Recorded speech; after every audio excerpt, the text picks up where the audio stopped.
This is the Michael Bryan Show.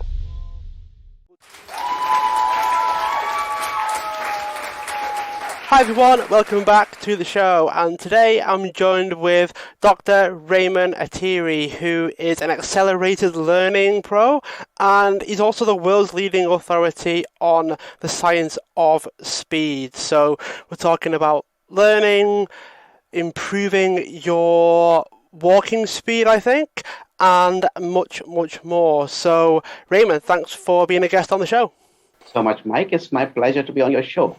So one of the first things that I noticed about yourself was that you've actually overcome your own difficulties. You've overcome your own hand that you were dealt, so to speak, and you've had to make the best out of that. So before we dive into the science of learning and things like that, share a bit about your own journey and what you've had to overcome. Yeah, certainly. Mike, I was about 6 months old when I caught this polio virus. And I was back then in India in a remote area. So there were no facilities, no awareness, nothing of that sort at that time. So unfortunately, I got it and one of my legs got paralyzed. And with that, I lost my ability to walk. I would say well before the age of reaching there when kids typically, learn to walk. So from that point onward, I could never walk normally. So I had to use a lot of walking aids, like walking canes, and I had to use those what they call prosthetics. Those are sort of steel rods and what they call it calipers or something. They used to have some name like that. Eventually, I learned to use crutches. So that's my current mode of walking. But it has been a journey for me, evolving through different stages. There was a time when I was hardly able to crawl on the floor, and that was my best mode of moving from one point to another. Eventually, I learned, and I learned in a hard way that how I can at least, go about with the normal activities in my life. And it has been a kind of struggle going to the school, then, working with the people who are normal bodied, and then making my place in the school and later in the professional life. So what kinds of things that you're okay to share, of course, that you had to do to learn? Because it's one thing to learn when you're younger, because you don't necessarily know whether you're doing things right or wrong. You just kind of keep trying until you eventually start walking. But when you go from having the use of your legs to no longer, that's different, isn't it? Because you've had to learn how to walk and then struggling again. It's almost as if like you had to reteach yourself how to do it a second time.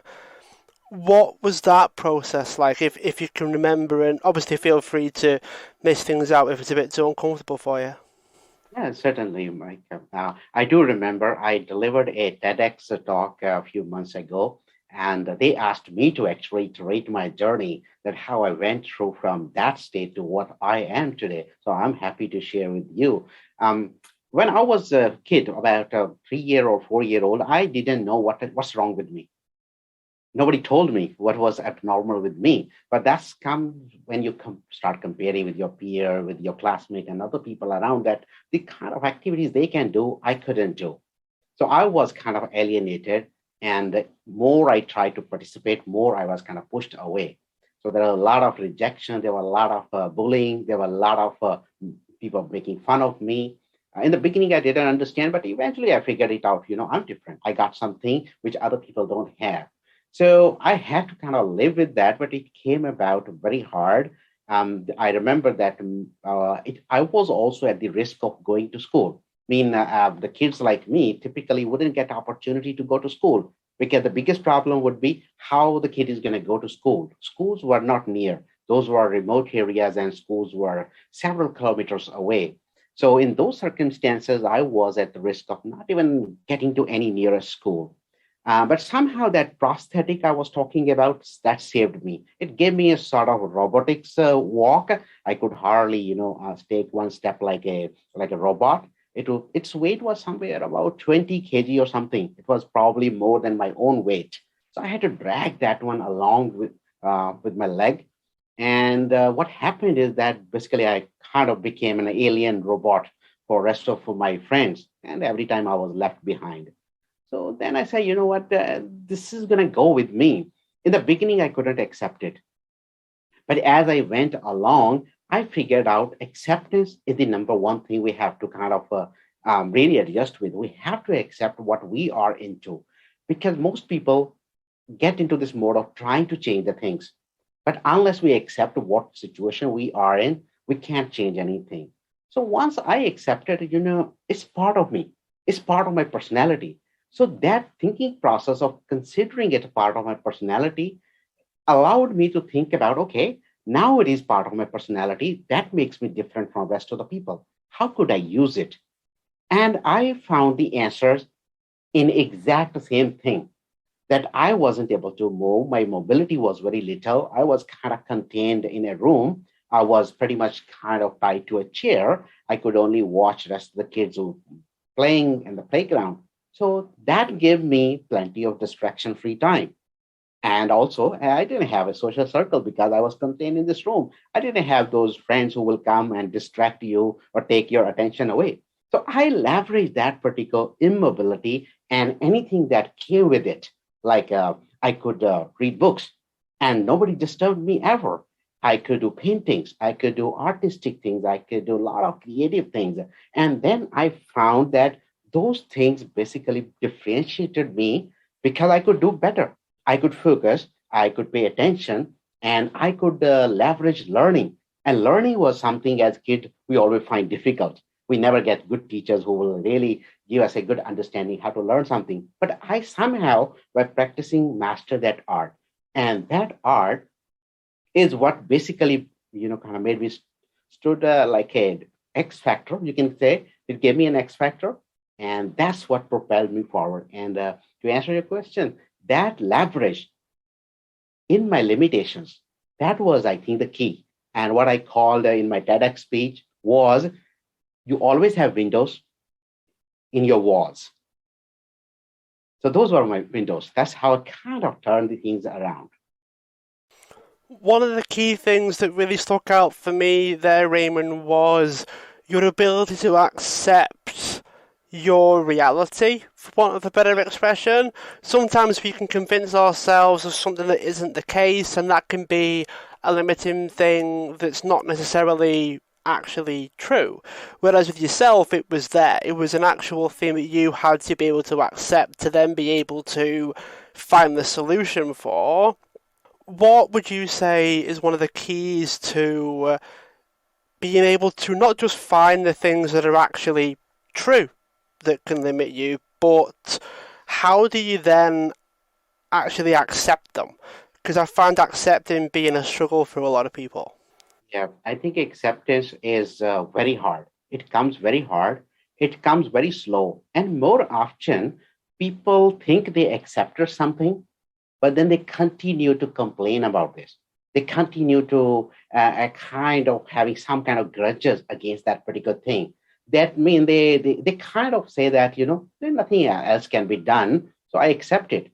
But in reality, that's not true acceptance. That's a compromise that you couldn't figure out any other solution, hence you settled for it. So that's a compromise. So compromise at some stage becomes trouble because how long you can put up with a compromise. True acceptance, what I realize is something where you feel I accept it and this is my X factor. This is my differentiator. That means the moment you accept that thing, it gives you strength. It does not give you a reason to complain. And my logic of acceptance is that whatever you are into, whether it's the bad situation, whether it's adversity, whether it's a struggle or it's a loss of any kind, look whether it can really act as your X factor or not. The moment you accept it with the heart, you will start seeing the X factor, or other way around. You figure out first what's the X factor it's going to give you, and then you say, okay, now I accept it and I'm going to use it in my life. And I have seen that true in any case. Some people are fundamentally negative thinkers. But what they do is they keep trying to become positive in their life, try to induct these positive feelings, and they can't accept that negativity, what they have. What I tell them is maybe that negativity can become your X factor. I had one friend who was very negative thinking guy. He would find negative things in any positive thing. And now he is a top notch risk assessor for one of the biggest banks in the world. So you see that you have to accept who you are, what you are born with, what your personality traits are. And the moment you figure out this is your X factor, this is going to differentiate you, this is how you do things differently, then it becomes true acceptance with strengths. Is it almost like where you've got to find a way of using it to your benefit before we start to really accept it? Because if we can't use it, if it doesn't help us in any way, that could become more of a burden, can't it? Yeah, yeah, exactly. I have, begun to write a book. It's called How to Change Your Life Without Changing Yourself. So fundamentally, what I found is whatever you have, if you accept it, you would possibly never feel the need to change it. All you will have to do is to leverage it strategically in such a way that you can get everything what you want out of your life using those exact things at the first place you thought you want to change. How important would you say self awareness is to being able to get to that space where you start to use it? Because if you don't know, it's almost like if you don't know yourself, then I get the impression anyway that it slows everything else down because you don't have the level of awareness to know the steps that you're taking are the right ones. Yeah, that's right. I mean, Mike, I think you hit the nail directly. That part of this one is clarity, and clarity in today's chaotic world doesn't come easy. Everyone is distracted. Everyone is confused. Everyone is diffused, and lots of information, activities, or whatever we see around us. And many times we copy other people. We try to follow other paths and we become overly confused and we lose clarity. So clarity and particularly self-awareness is very important piece.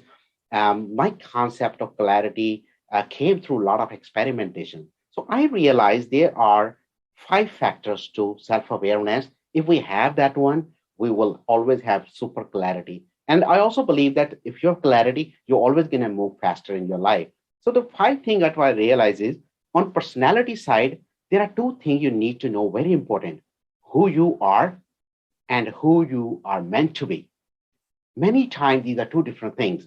Who you are now maybe not the person you always wanted to be or you always meant to be. So we always have to travel this distance in order to become self-aware about ourselves. That's number one. On the other side of the spectrum is more of a perspective. It's about why. Why do you do the things? Whatever you want to do in your life, why do you do? And that's your emotional drive, your motives. Those are your feelings. You feel frustrated about something. You want to change something. That's why. But that's not enough. Other side of that why spectrum is what for? You want to do something for some reason, but what is the ultimate thing you want to get out of that? That outcome needs to be very clear. So once you have clarity of why and what for, on this side, you have clarity about who you are and who you are meant to be. If you can somehow common anchor this with your definition of success, you're always going to be highly self-aware about where you are and where you want to go.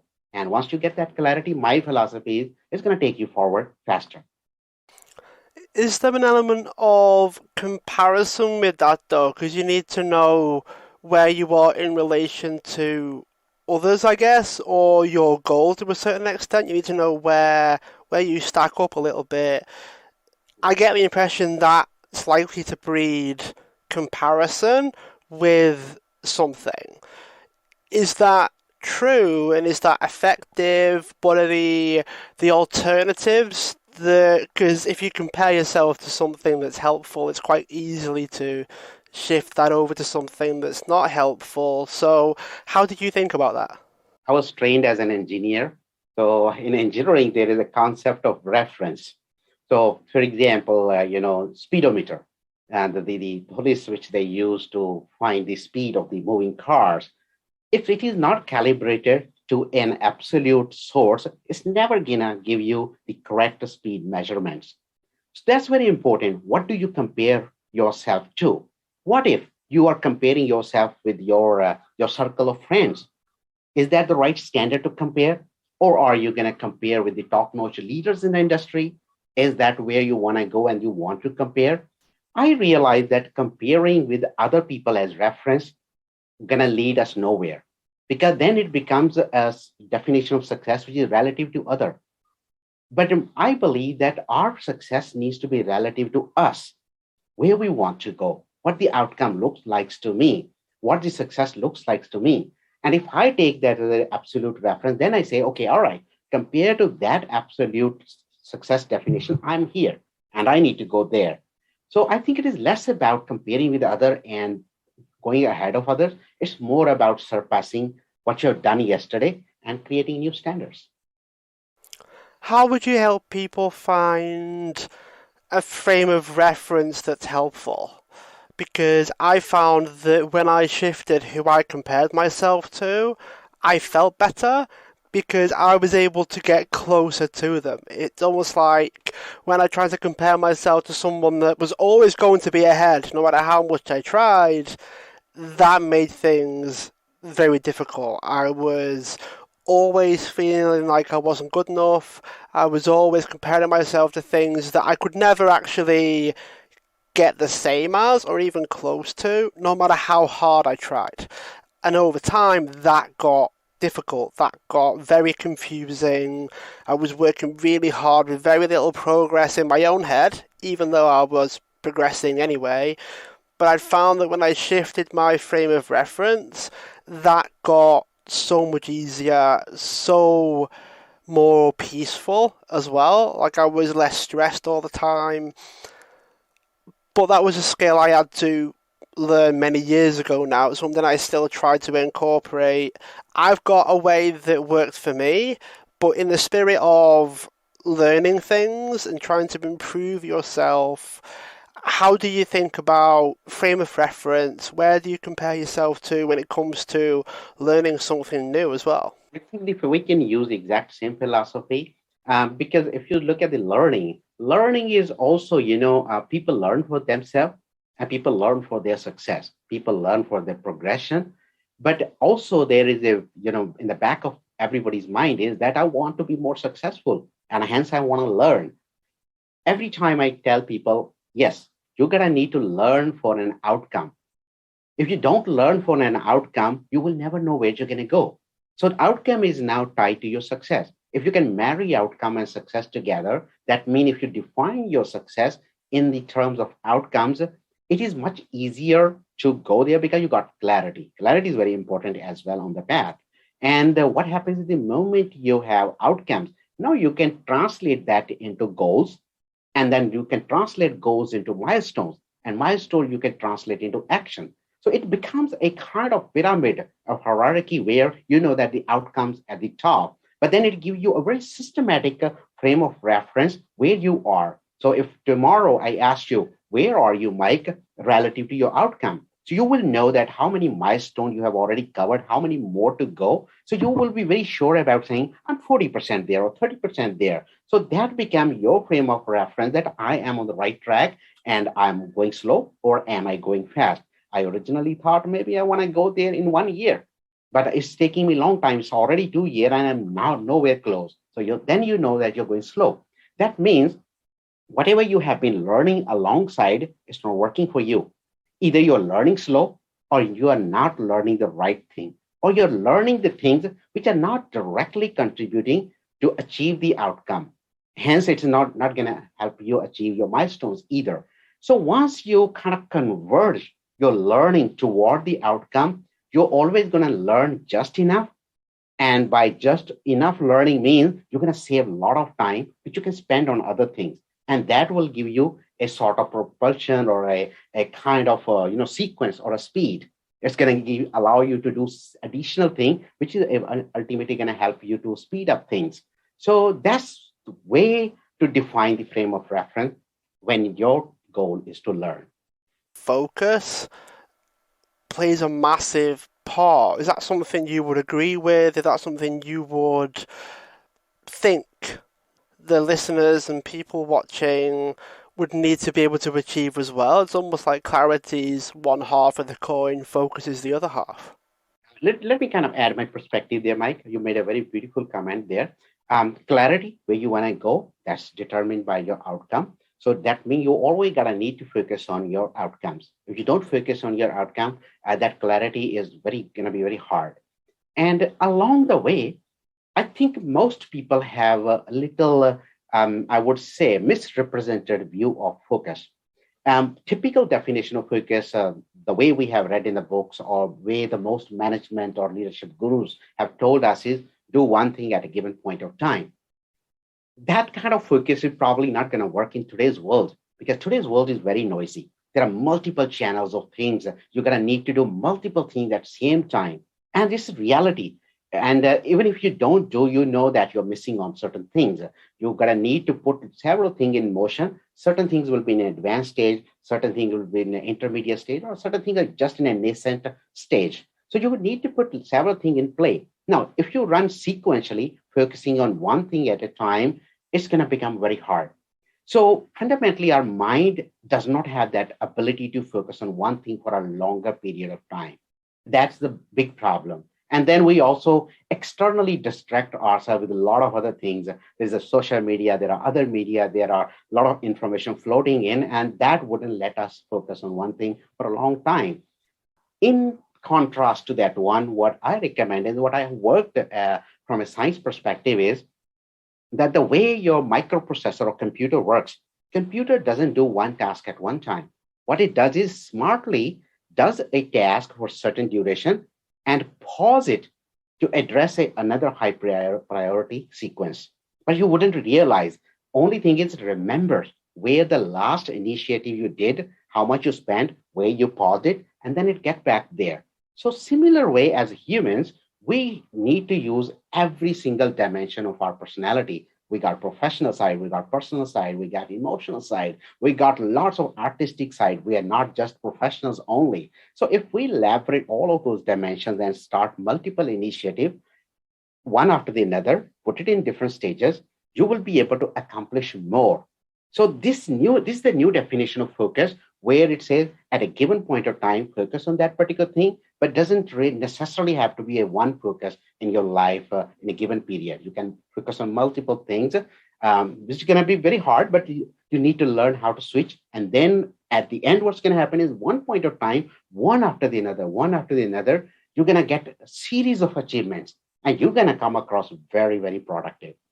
What that brought up for me was the analogy of building a house almost, where you've got everyone working together doing multiple things at the right time that come together to build a house. Is that the right kind of analogy for Yeah, this? it is. It is. Mean when you are constructing your house, you don't construct it. You know that at given point of time, I'm gonna need to bring in the plumber to do all the plumbing. You know that at another point of time, you're gonna need to bring electrician to lay out the cabling. Then you're gonna need to bring in your security guys and all the other people need to come at a different point to accomplish their task. But at the end result is you get a beautifully built house. So I think the analogy is great. That perfectly what I was saying.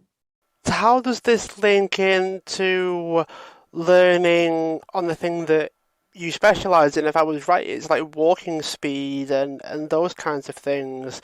What's missing that will tie it across over to learning and walking speed? Certainly, a very good question, Mike. I think everything I talked about so far is relevant to learning. It is meant for learning. Number one, you're gonna need to have clarity. The moment you have clarity, you know where you're gonna go. Outcomes, defining the outcomes is very important. Most of the time, people start from this side and go toward outcomes. But learning works differently. You need to start with outcome, work backward, because if you work backward, you will then be left with a tiny list of things you need to master, not a whole lot of spectrum. So the moment you get a very sizable list, logically, you're going to need lesser time. So you're going to be learning faster. So that means now you got a time available to you. You will be able to learn faster than other people. So that is a relative speed, of course, but you are using certain smart techniques here by focusing on what is really essential to perform a job at a given point or the outcome you want to achieve. That's what's one thing. There, another piece to that one is that you cannot focus on one thing only. You gotta need to have multiple channels. That essentially mean when you're learning, you don't necessarily need to only rely on reading.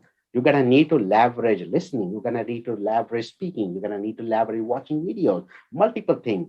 I think most of the time people do mistake it. They only depend upon one channel which they like. Some people like videos, but there are certain things your mind can only encode when you listen. And there are certain things that you cannot master until you write. So there are a lot of senses you need to involve to learn. So the multiple channel need to be there. So going back to the same concept, when you use multiple channels, you can leave different things at different point and switch between those channels so that eventually by the time you learn, everything is going to get integrated together. And your understanding about a given subject, concept or job or a skill will be far better than other people. Now, if it is far better than other people, you're already ahead of the curve. So that was another concept in learning faster. There is one thing which is missing in the whole discussions in books, in blogs, or whoever you talk, whoever say that they are learning specialists. One piece they don't advocate is that sometime when you understand the outcome, you understand, okay, this is the outcome, what I want to achieve. This is the breakdown of the milestone. Sequencing it correctly and strategically can actually save you a lot of time, because just when you sequence it, then you say, okay, I need to achieve here. In order to achieve here, this is the thing I need to achieve. So you only focus on that one. You don't really go into all that fatty stuff. So you remove a lot of fat out of the equation. So now the result is you have a sequence which is very thin, very lean. You're only focusing on things that are essential to achieve outcome. So this sequencing aspect is typically not talked about much, but it has a very powerful impact on making the learning faster. And more often people start learning and they start opening the books or notes or websites, but they do not build the sequence. So my recommendation always is get the clarity on the outcome. Let's work backward. Let's break it into smaller milestones. Let's break into smaller outcomes which are achievable. Because in learning, one thing very important, sense of achievement. So you need to break it down to smaller portions so that you accomplish it. You get the sense of achievement. Then you move with a better energy to the next outcome. And once you sequence it, you will be able to achieve certain things you wouldn't imagine. I can give you several examples. I mean, I did my TEDx speech within 6 weeks of preparation, which normally doesn't happen because people typically prepare for about 6 months. But 6 months kind of thing is that where they get into lots of things which are unnecessary. For example, as a TEDx speaker, I was just supposed to sit on a chair. That means I didn't need to learn the whole body language things, what they typically teach. So there was a lot of fat I could remove just by sequencing it correctly. So once you follow this kind of process, your learning is going to be much faster. I hope I can give you a little bit expanded answer, but this is the most comprehensive way we can speed up learning. I'll be happy to hear some more examples of how learning can be sped up through using sequencing. Have you got like a before sequencing, how things could look, and then when you focus on the sequence of events and when you do certain things, share a bit about how that would then speed up as a result? Yeah, certainly. I mean, there are, specialized consultant in the US. Their only focus is on sequencing. So they master the science of sequencing. And part of that one, what they figured out is they could actually achieve 30% reduction in time. With something which you would normally achieve in 1 year, you could achieve that one in 30% lesser time. Wow. And I experimented a lot of those techniques. I mean, I was just giving you the TEDx example that I didn't need to learn everything. I needed to only sequence it correctly. So I needed to build a sequence for 6 weeks. And I did not start from here to here. I start from here myself. The outcome was I should be able to give a successful TEDx speech, even though I have never done a speech like that before in my life. So now the question is, okay, let's come backward. What are the essential things I'm going to need? So I only put the most essential thing and I didn't focus on anything which wasn't even relevant, which might be relevant to a speaker in if you're speaking in a conference, if you're speaking something else. And that wasn't the situation. I only needed to focus how to scan on the red dot and be able to deliver a message. So when you look at that outcome and you sequence it backward, you will be able to save lots of your time. I mean, it's unimaginable 6 weeks a TEDx speech kind of thing, unless you are a born speaker, which I wasn't really. But the thing is that once you think that way systematically, you can achieve that.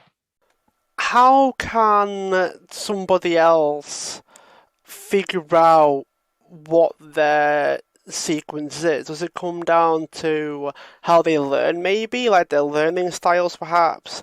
What types of strategies do you have to help people find what their sequencing is? Is this something that you can find out yourself, or do you need like the outside eye, so to speak, to see what you can't see? Hey, this is a little difficult answer to this one, because most of the people they are not taught how to learn better. Most of our schools, universities, anywhere we'll go to learn, if you see the focus of those trainers or teachers always have been to give us the content. Mathematics teacher to teach us how to solve mathematical equations. If we go to another subject in engineering or anything, they focus on that content. Nobody ever teaches how do you absorb this content faster, better, or more effectively. Nobody teaches the underlying equation, how the mind is going to take this information, what kind of strategy we can use. So I would say that because there is nothing has been much written, whatever has been written is mostly academic style. And as a business professional or any working professional, you wouldn't read those academic books. You would want to read something which is in your language, and there are not many. So essentially, the guidance sources are not there out many, and not many teachers know this art of learning effectively. They know the art of delivering content, but the art of learning is something that comes with experimentation. So the answer to the question is yes, you're going to need some help. You're going to need somebody who has mastered that art and science to be able to put you on the right track so that you don't spend time here then trying to figure out. Most of the time we spend a lot of time trying to figure out.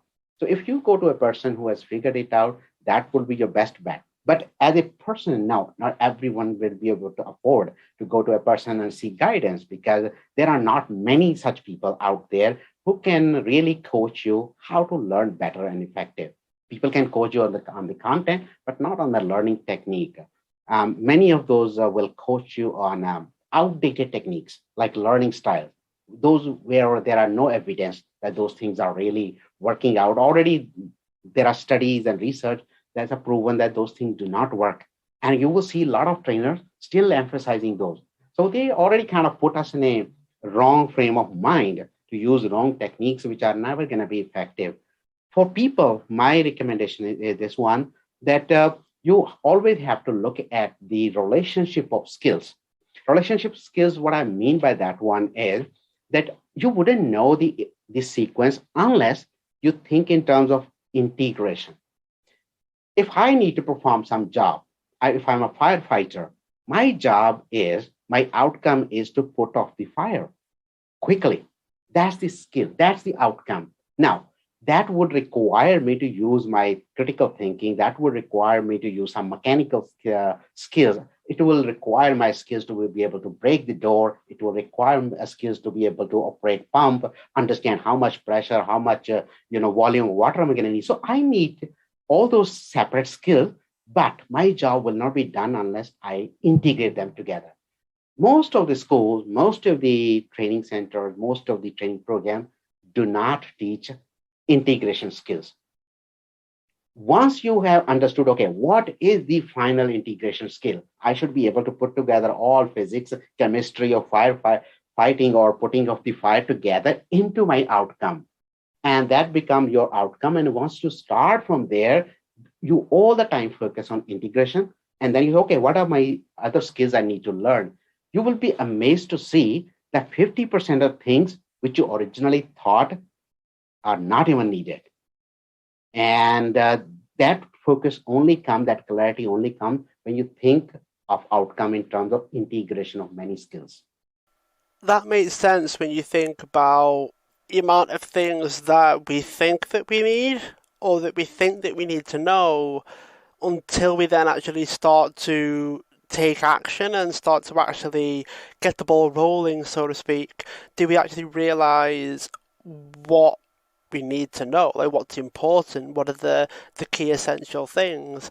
One of the things that that speaks to is not needing to know the full staircase before you take the first step. Is there an element of that whereby you can try to find too much about the thing that you want to learn rather than just going, okay, what do I need to know to be able to take the first step? And then what do I need to know to be able to take the second step? How do you balance those two things? Yeah, it's very good question, Mike, because this is where people get lost. And this is where most of the trainers get us confused and get us lost because they bombard us with those things. Number one thing is I tell people content is not king. Do not focus too much on content because when the moment you're going to focus on content, you're going to get lost because there is out so much content and most of the content might be irrelevant. The most important thing is the context. In what context are you going to be operating or you're going to be using a skill? For example, a salesperson. If your job is to make $1 million sales, and you are hired for that particular thing, and your job is you're gonna need to produce $1 million worth of sales every month. Now, do you need to master every single presentation skills out there? Probably not. Do you need to master every customer negotiation skills out there? Probably not. Do you need to master every single specification of your product? Probably not. So the then question comes, what exactly you're going to need to master? The answer is pretty simple. You need to master $1 million sales a month. Just start with that. And then you say, okay, all right, $1 million sales, how can I achieve it? Perhaps your approach, if you are very analytical oriented, instead of getting bogged with this presentation skill, negotiation skills, training, which is going to go weeks and weeks and weeks, you say, all right, I am going to look at my customer database and I'm going to see who are our top customers historically over the last 10 years. And I am going to pick the top 10 because they have been purchasing from us so long. Why can't I go back to them and make another sale of $1 million? Maybe one sale a month is worth $1 million if I approach it correctly. So now you're using your analytical data oriented skills to make that scale. You didn't really get bogged down with all the other skills. So you see that you didn't need to master 90% of the thing which other salespeople might be spending their time. Now, somebody else might have a different level of a personality. They may say their way of working might be something like that. They only want to connect with the customer emotionally. Instead of selling them something, they will sit with the customer. What's your pain? What kind of struggle you are running into? Maybe they want to go into their own circle, build their friendship, and without using any negotiation skill, without using any presentation skill, or even without using data analytics, they might be able to make a sales just with the emotional connection. So you see this different context require different strategies. But the moment you focus on content, you're gonna get lost. The moment you focus on context in your setting, you're gonna be much faster, and you will know what you are learning is too much and what you are learning is the most essential. Maybe that most essential is only tiny part, but that's what is gonna get the job done. Very, very interesting point that you made about the approach as well, like how you approach the situation, the problem that you're trying to solve, or the outcome that you're trying to achieve. That can make all the difference, can't it? Learning how you yourself want to approach the outcome. Right. That's very important, and that's the personality. The contribution. I always keep telling people that we are not simple human beings. We are very complex creature. We have artistic side, we have professional side, we have personal side, we have spiritual side, we're family member, we are son of somebody, we are spouse of somebody. We have so many different dimensions of our personality. If we don't do the job if we don't apply all dimensions of our personality to get the outcome, or if we don't apply the most natural part of our personality in order to achieve the outcome, it's always going to take longer. So learned personality can only take you so much. You're gonna always need to depend upon who you are. What's your fundamental personality? What are your fundamental drives? And then question comes is how do you use those as part of your learning faster? So, what is missing from this process then? We've covered a lot. I imagine people listening are making a lot of notes. What's missing? What's left? I know you've outlined a lot of things in your book as well. I'd be curious to know what is the main thing that we haven't covered at the moment that is one of the key things. So we're talking a key that not many people are aware of. Okay, so I think one of the things which we have been saying is that learning is no different from the way you live your life. It's not that what you learn in colleges, university, or workplace are entirely different thing. No, we have been learning in our life ever since we were born, and the way we remember everything happened with us. And if I could tell you, Mike, what do you remember vividly? Most likely you're going to say an experience which was emotional in nature, Yeah. because emotion wouldn't let us forget anything. It we did don't even need to put any effort. Emotions, when emotions are involved, that learning becomes faster, effective, and deeper, and you never forget throughout your life. And imagine that when we are in fearful situations, for example, your manager comes to your seat and say, "I need this report by Monday morning," and it's already Friday afternoon, and you don't know how to do it. But miraculously, Monday morning report is ready. So these emotions of fear, pressure, all the other things which we actually experience in our life are very important. Unfortunately, when we start learning, what we do is we start opening the book. We start to become detached. We start to become dispassionate. And we say, okay, this is content. This is content. I'm going to need to absorb it. Unless we bring in our emotion, the whole personality, who we are, our body is never going to get connected with the learning, what we're learning, we're doing, trying to do. And this particular concept of connecting your emotion and body with what you learn is not very common, and maybe not many people actually experience. They know it is somewhere, but they don't reflect upon this that way. The moment you use all dimensions of your personality, you bring in your emotion, you bring in environment to your body, you bring in all senses, you forget all the styles and everything.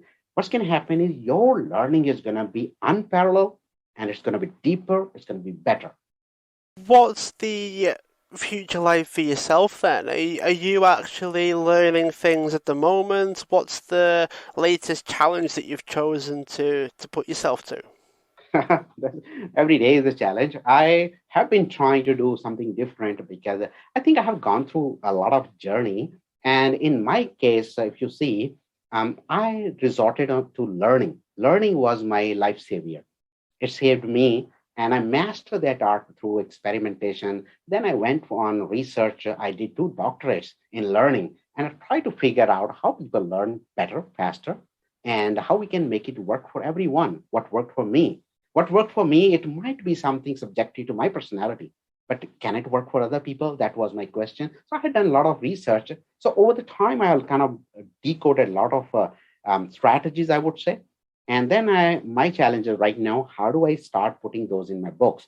How do I start putting those in training courses? How do I start putting those in my coaching and mentoring program so that I kind of keep transmitting it out to the world? So those are the current challenges which I'm working on. And I every month I kind of write a new book. So as I said, my strategy of focus, switching between the channels. So that gives me so much horsepower that I can put up about 5, 6 books in a year very easily. And these are massive books, 500, 600 pages books.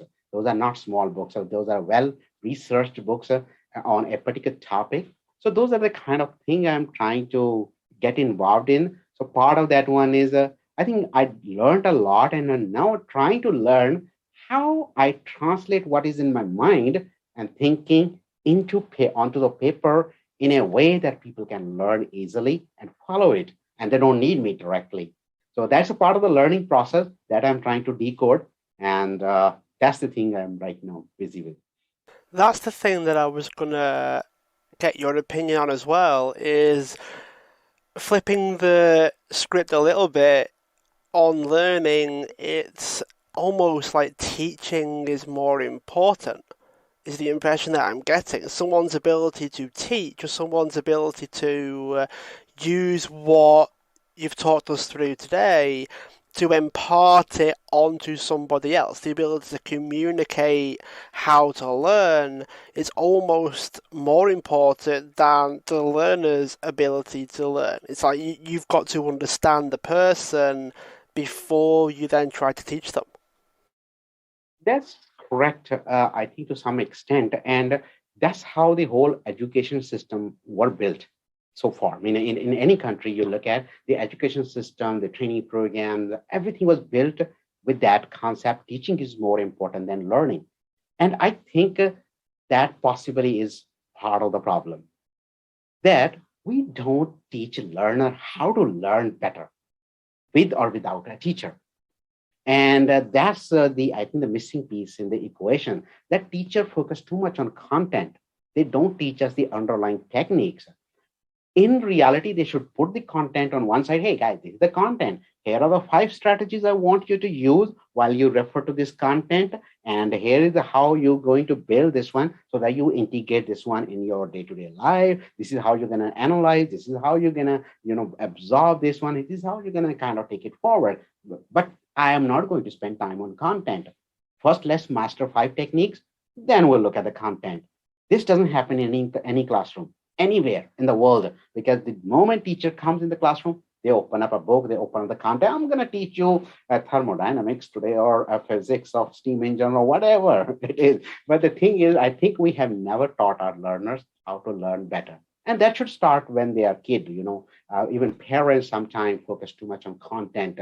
Hey, finish your homework, finish your content, finish reading this one, instead of focusing on how do we learn.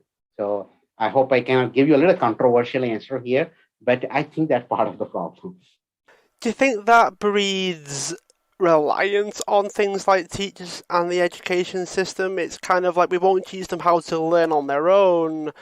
That breeds this element of they rely on us now because we are supposed to, in air quotes, know how people learn and know what's best. They just need to learn this content and that's enough. Does that breed the reliance? Does that mean like they can't do anything without the education system? Do you think that's what's going on? I think if you look at this one, if you build right from the childhood the learners who have real good thinking skills, and not just one kind of thinking, we're talking about non-linear thinking, we're talking about critical thinking, creative thinking, we are talking about all sort of thinking that goes. I think most of the time we don't teach people how to think. If they are really good in thinking, they know how to use different strategies, think through in a given situation, they will be self-learning everything almost. And that's, I think, part of the equation here, that we should kind of induct these people how to think. And once they master that, I don't think they need to master anything else. Rest, everything automatically flows out of that. So if you were going to build a school, bear with me now, right? If you were going to build a school yourself, and you mentioned teaching people how to think, how to learn, how to think for themselves, and then you have the content that probably is outcome driven, I'm assuming, based on the conversation we've had, is a school or an education system that's outcome driven. How would you build the curriculum? How would you create the school? Big question, Mike. I'm trying to decode that one myself.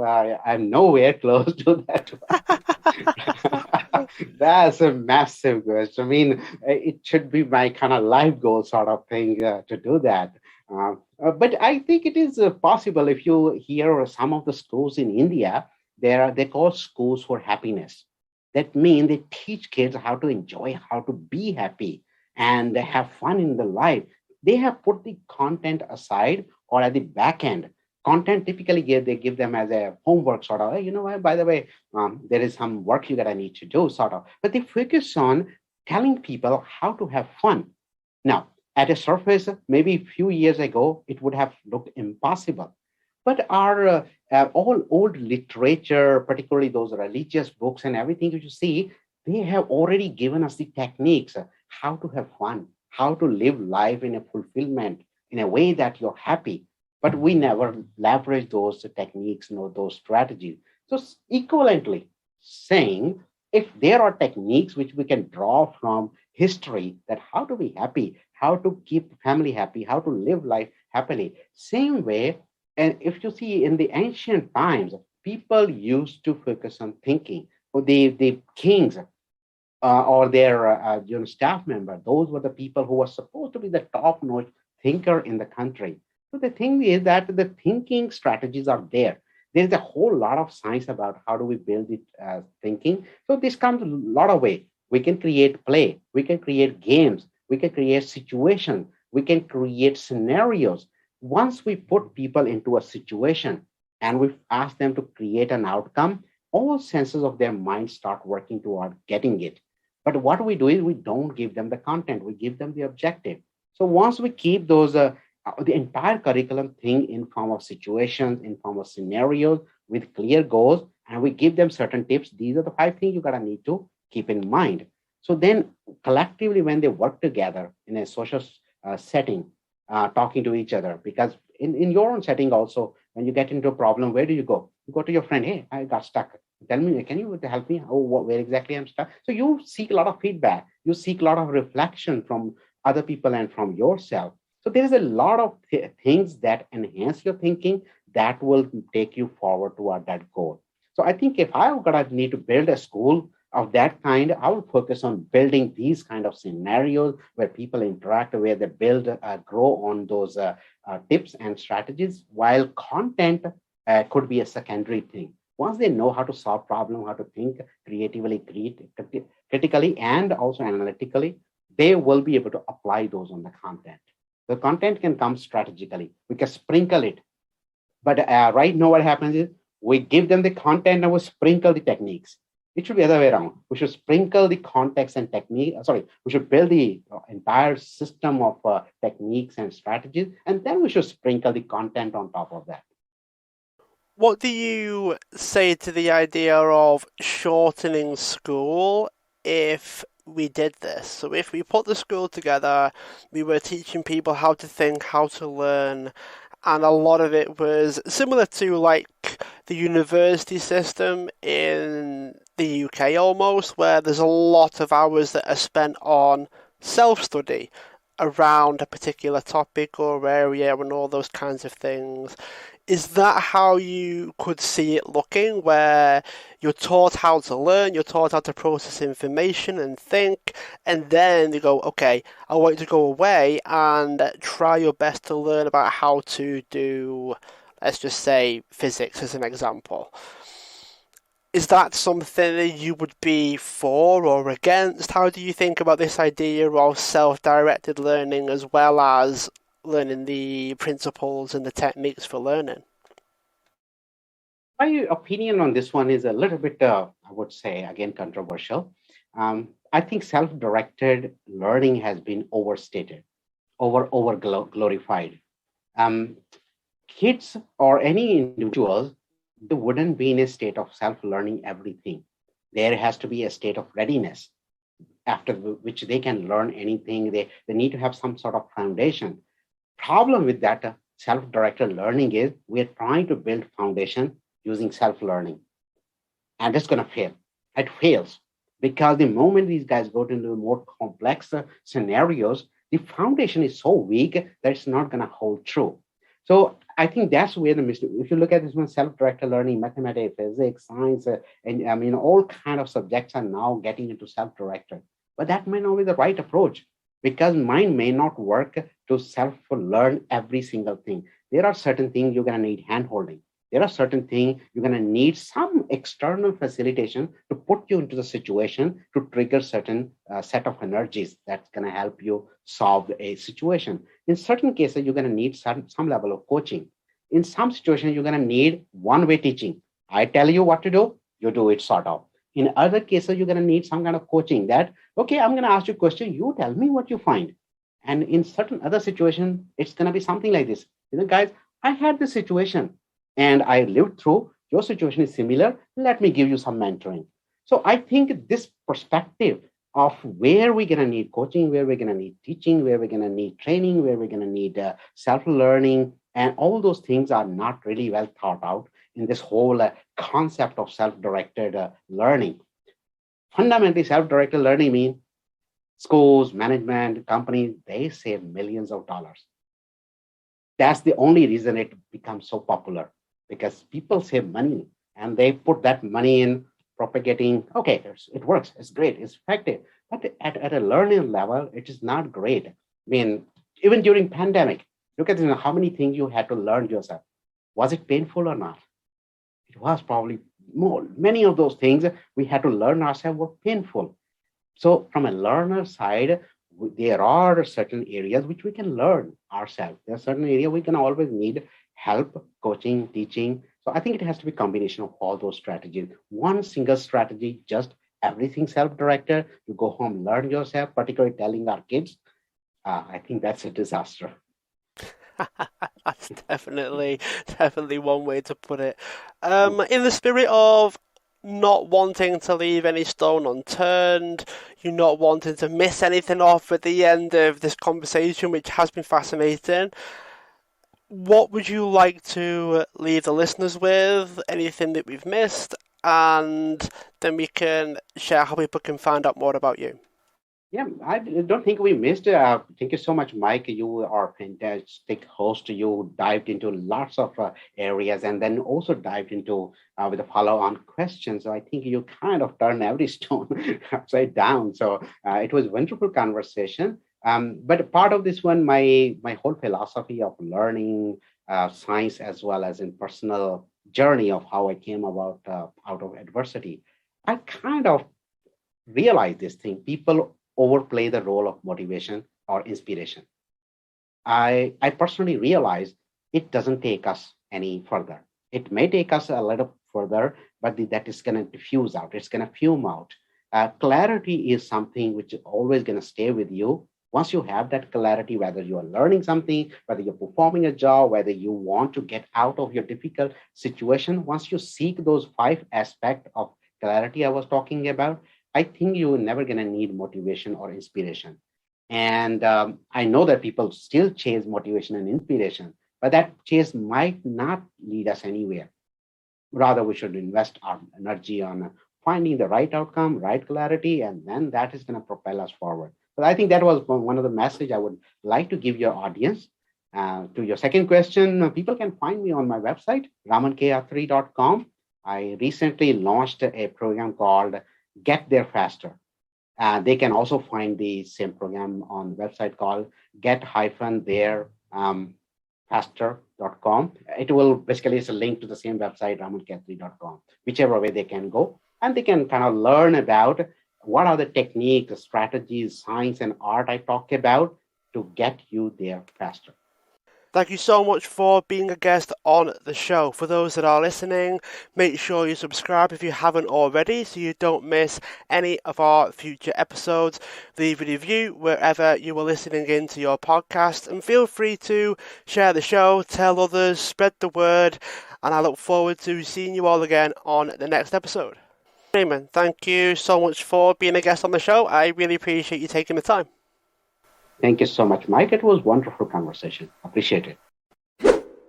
If you want to join a community of like-minded people that are on the journey for health, wealth, and happiness, then my fulfillment community, my inner circle, is for you. You get continuous support from myself and also the opportunity to be supported, helped, guided, and collaborate with the other members as well. And also, you get the chance to ask my podcast guests questions. Plenty of people in there already. So if you click the link in the description for the episode, you get access to a 2-month free trial, and you're under no obligation to continue, and you can cancel whenever you want. Hopefully I'll see you there, and I look forward to helping you on your journey.